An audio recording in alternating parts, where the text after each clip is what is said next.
Dear students, आप लोगों की जो भी क्वेरी आई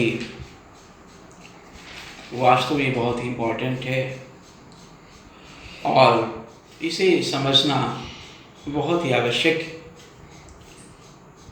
तो therefore we can say that query is the most important for main examination। ये जो सिद्धांत है लगान निर्धारण करने के लिए आधुनिक सिद्धांत, जिसे लगान का आधुनिक सिद्धांत कहा जाता है, इसके संदर्भ में आप लोगों ने जो प्रश्न पूछे वो वास्तव बहुत ही महत्वपूर्ण है। इसके संदर्भ में कई एमसीक्यू पैटर्न पे क्वेश्चन रेज होते हैं, जिसे समझना अति आवश्यक है। कई तरह से क्वेश्चन पूछे जा सकते हैं। जब तक आप इसे गंभीरता से नहीं समझेंगे तब तक आप इसका रिप्लाई नहीं कर सकते। So therefore I want to suggest you all that you should raise your confidence. You should go into depth in order to attain the knowledge sincerely। लगान के आधुनिक सिद्धांत के विषय में बताना चाहूँगा कि इसमें कुछ प्रमुख अर्थशास्त्रियों ने इसे डेवलप किया, जैसे professor Marshall, Mrs John Robinson, Kenneth Boulding आदि अर्थशास्त्रियों ने इसे विकसित किया। इस लगान निर्धारण का जो आधुनिक सिद्धांत है, इसमें कुछ मान्यताएं भी मानी गई हैं और वो जो अजम्पशंस हैं, मान्यताएं को फॉलो किया गया है, उनको भी समझना आवश्यक है। जैसे आधुनिक अर्थशास्त्री कहते हैं कि लगान किसी भी साधन पे हो सकता है, चाहे लैंड हो, लेबर हो, कैपिटल हो, एंटरप्रेन्योरशिप। जैसा कि आप लोगों ने पढ़ा था, हमने बताया था, रिकार्डो का कहना क्या था कि लगान केवल भूमि पर होता है, लेकिन यहाँ आधुनिक अर्थशास्त्री क्या कह रहे हैं? आधुनिक सिद्धांत पे लगान किसी भी साधन पे हो सकता है। ये तो एक सामान्य भुगतान है। दूसरी मान्यता क्या है? ये सीमितता के कारण उत्पन्न होता है, साधन की सीमितता के कारण। तीसरी मान्यता जो इंपॉर्टेंट है कि लगान आवश्यक लागत अथवा हस्तांतरण आय के आधार पर गणना किया जाता है, क्योंकि आवश्यक लागत और हस्तांतरण आय दोनों एक ही चीज हैं। तो इनके आधार पर, आवश्यक लागत के आधार पर या हस्तांतरण आय के आधार पर लगान की गणना की जाती है। कौन से लगान की? आधुनिक लगान की।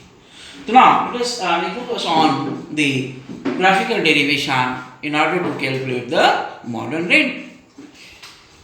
So first of all, write the modern rate of modern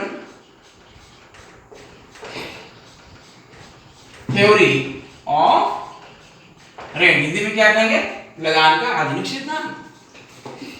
Now we have made it to x and y, show the quantity means matra on x-axis and price and earnings। You can also indicate on transfer earnings or opportunity cost भी आप दिखा सकते हैं, mainly price and earnings, income, earnings मतलब आय। Graph draw क्या है? कौन सी शक्तियां हैं आधुनिक लगान निर्धारण करने के लिए? दो शक्तियां बहुत ही इंपॉर्टेंट रोल प्ले करती हैं। कौन सी? मैं बता दूं, डिमांड एंड सप्लाई।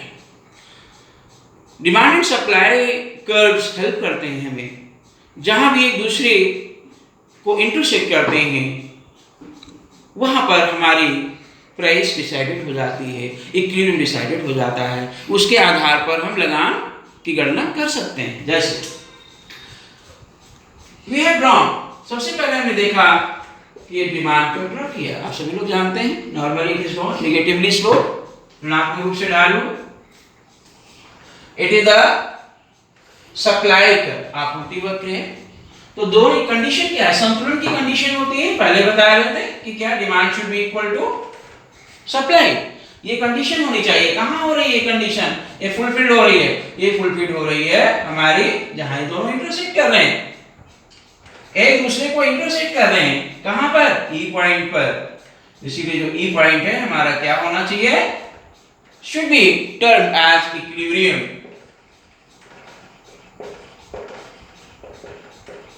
संतुलन या साम में कह लीजिए इसको। अब इस संतुलन पर क्योंकि शर्त यहाँ पूरी हो रही ना, तो जहां डिमांड और सप्लाई दोनों कट करेंगे, एक दूसरे को इंटरसेक्ट करेंगे, वहां पर संतुलन है, क्योंकि ये डिमांड इक्वल टू सप्लाई, क्योंकि मांग और आपूर्ति दोनों यहाँ पर एक दूसरे के बराबर हो जाते हैं। तो therefore we can say the equilibrium is point E. अब देखिए संतुलन बिंदु पर प्राइस, कीमत कितनी निर्धारित हुई है या किस प्राइस पर सप्लायर साधन को बेच रहा है, विक्रय कर रहा है, तो हमने देखा ओपी प्राइस पर कितनी क्वांटिटी सप्लाई कर रहा है, सेल कर रहा है, तो हमने देखा कि ओएम क्वांटिटी, राइट। प्राइस कैसे डिसाइड करते हैं, वर्टिकल लाइन हमने देखा एक्स पे क्वांटिटी मिल गई और वाई पे तो हमें प्राइस मिल गई। तो अगर आपको टोटल अर्निंग्स फाइंड करनी हो, कुल आय इसको कहते हैं, टोटल अर्निंग्स को हिंदी में क्या कहते हैं, कुल आय। It is also known as total current earnings, इसको हम कुल वर्तमान आय भी कह सकते हैं। कैसे निकाला, फॉर्मूला क्या है, हमने पहले बताया था, क्वांटिटी मल्टीप्लाइड बाय प्राइस। तो आप देख रहे होंगे क्वांटिटी कितनी है बताया, OM replace by OM, price कितनी है, that is OP replace by OP. Then after product, what would be product, तो आप देखिए इस जो जस्ट लाइक स्क्वायर और rectangle whatever you are looking observing, तो ये देख रहे होंगे ओ पी ई एन, ये एरिया आपका हो गया टोटल अर्निंग्स का। आपने टोटल अर्निंग्स, कुल आय आपने कैलकुलेट कर ली। दूसरी इंपॉर्टेंट चीज है, हमें मालूम होना चाहिए कि ट्रांसफर अर्निंग्स कितनी है या हस्तांतरण आय कितनी है या अवसर लागत कितनी है।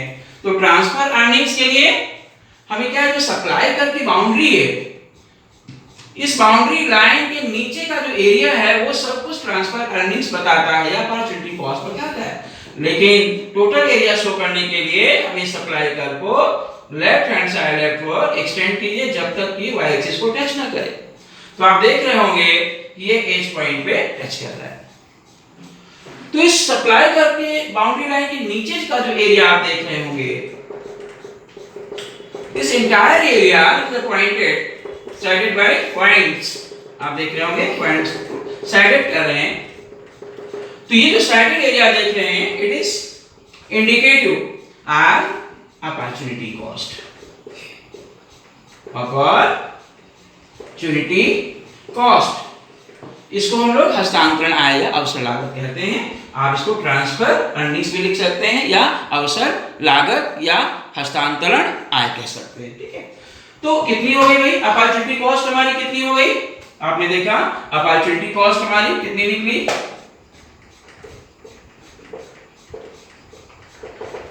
OHEN।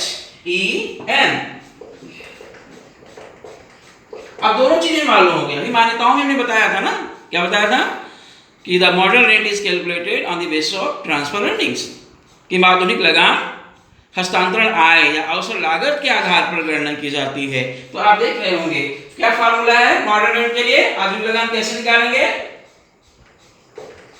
मॉडर्न रेट का फार्मूला कभी कभी ऑब्जेक्टिव टाइप इससे पूछा जा सकता है, transfer earning, opportunity cost, total earning, modern rate. तो फार्मूला क्या होगा, टोटल अर्निंग्स,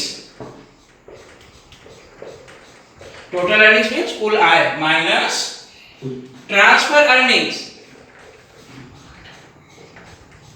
ट्रांसफर अर्निंग्स कह सकते हो या हस्तांतरण आय कह सकते हो, ठीक है। तो टोटल अर्निंग कितनी थी, OPEM, अभी हमने क्या बताया था, OPEM देखिए कैलकुलेट किया था हमने, माइनस अपॉर्चुनिटी कॉस्ट कितनी, OHEM, माइनस क्या देंगे, तो जो साइडेड, ये जो पॉइंटेड साइडेड एरिया है, sided by the points area है, अगर माइनस कर दें OPEM से तो कितना बचेगा, बाउंड्री लाइन के ऊपरी हिस्सा, जस्ट लाइक द ट्रायंगल, जो ट्रायंगल जस्ट लाइक ट्रायंगल जो आप देख रहे हैं sided by the lines, right. तो HPE पोर्शन जो बचा, it is indicative as modern rent, modern, इसी को हम लोग आधुनिक लगान कहते हैं, राइट, मॉडर्न रेंट, आधुनिक लगान।